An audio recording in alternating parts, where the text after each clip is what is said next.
दीदी जल्दी online lecture independence day का शुरू होने वाला है। हाँ रुकना स्वरा, मैं आ रही हूँ एक सेकंड।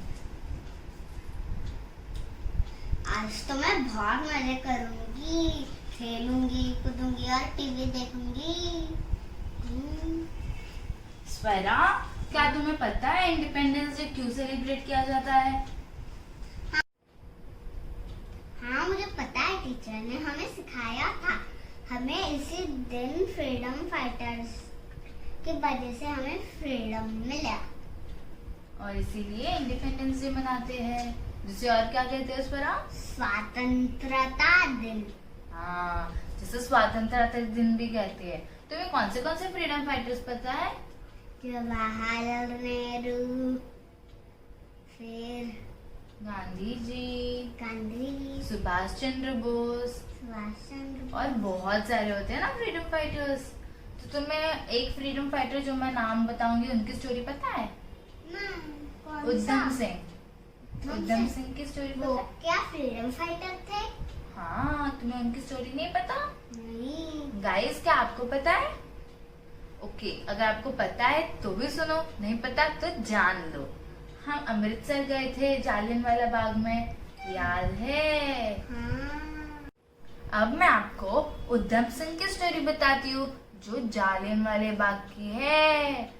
तो स्टोरी चालू होने से पहले इस वीडियो को लाइक कीजिए, शेयर कीजिए और चैनल को सब्सक्राइब करना मत भूलना।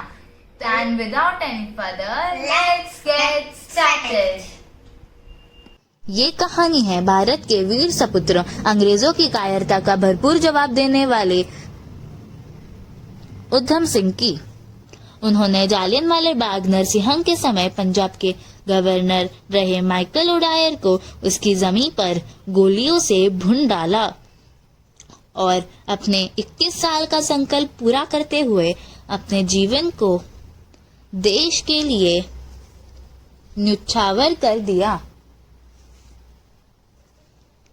सरदार उधम सिंह का जन्म 26 दिसंबर 1899 को पंजाब के एक सूनम गांव में हुआ था। पैदा होने के सिर्फ 2 साल के बाद उनकी मां का मृत्यु हो गया और फिर 8 साल की उम्र में उन्होंने अपने पिताजी को भी खो दिया। उसके बाद उन्हें और उनके बड़े भैया को अमृतसर के एक अनाथालय में डाल दिया।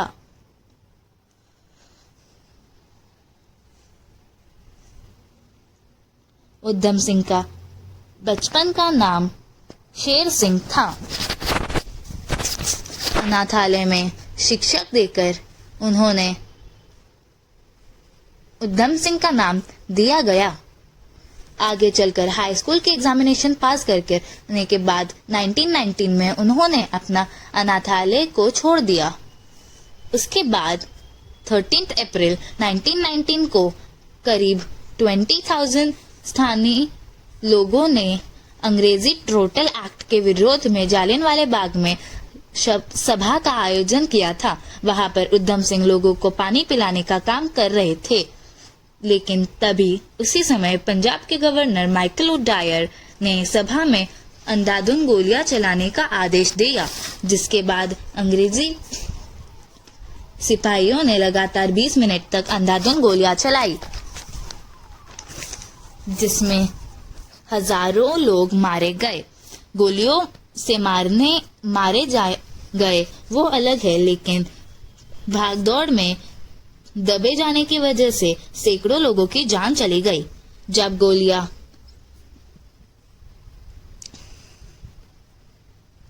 लोगों ने देखा कि वहां निकलने का सिर्फ एक ही रास्ता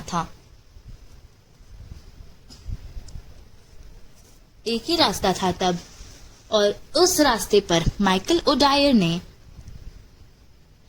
तोप लगा दी थी और जिसकी वजह से लोग बाहर नहीं निकल पा रहे थे। जो भी बाहर निकलने की कोशिश करता वो उन्हें तोप के गोलों से उड़ा देते।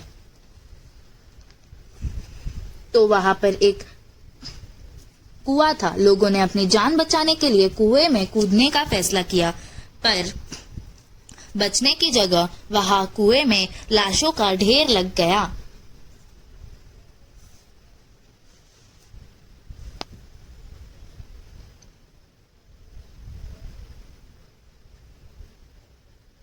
सौभाग्य से इस पूरे कांड में उधम सिंह की जान बच गई।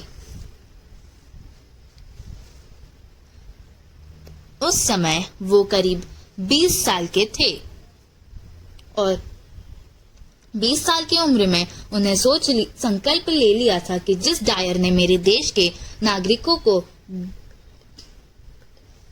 बेदर्दी से हत्या की, इस डायर को मैं जीवित नहीं छोड़ूंगा और यही मेरा जीवन का आखिरी संकल्प है।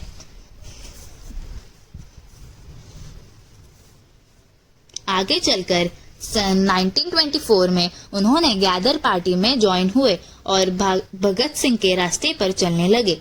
आगे चलते उन्होंने पढ़ाई का भी काम किया और फिर कुछ पैसे जुटाते ताकि जनरल डायर को मारने के लिए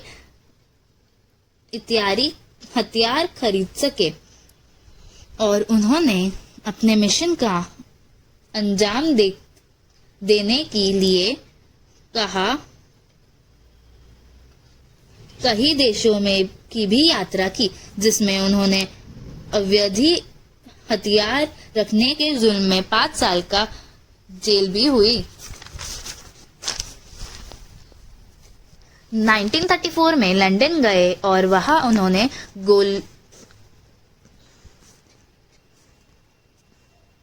6 गोलियों वाली रिवॉल्वर भी खरीदी। लंदन में रहते हुए उधम सिंह के पास बहुत ऐसे मौके थे जिसमें वो जनरल डायर को बड़े आसानी से मार सकते थे, लेकिन नहीं, उधम सिंह ने कहा कि मैं जनरल डायर को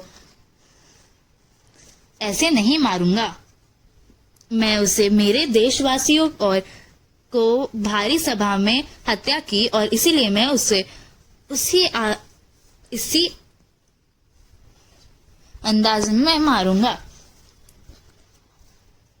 13 मार्च 1940 को लंदन में एक शहर में जनरल डायर का सम्मान में एक कार्यक्रम चल रहा था, जहां उधम सिंह एक किताब में बंदूक छुपाकर वहां पहुंच गया और थोड़े देर बैठने के बाद बड़े आराम से वह स्टेज पर गया और लगातार 3 गोलियां चलाई और डायर को मार दिया।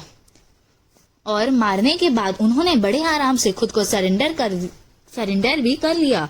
फ्रेंड्स, उधम सिंह अगर चाहते तो डायर को मारने के बाद वहां से भाग सकते थे, पर उन्होंने ऐसा नहीं किया। जब इस बात का कोर्ट में पूछा गया तो कि डायर को मारने के बाद तुम वहां से भागे क्यों नहीं, तभी उधम सिंह ने जवाब दिया कि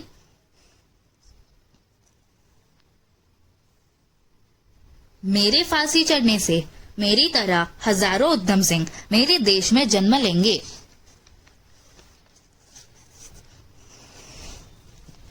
आखिर में 31 जुलाई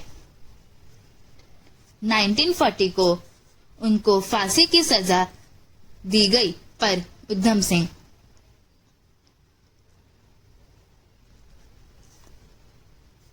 हमेशा हमारे दिलों में जिंदा रहेंगे।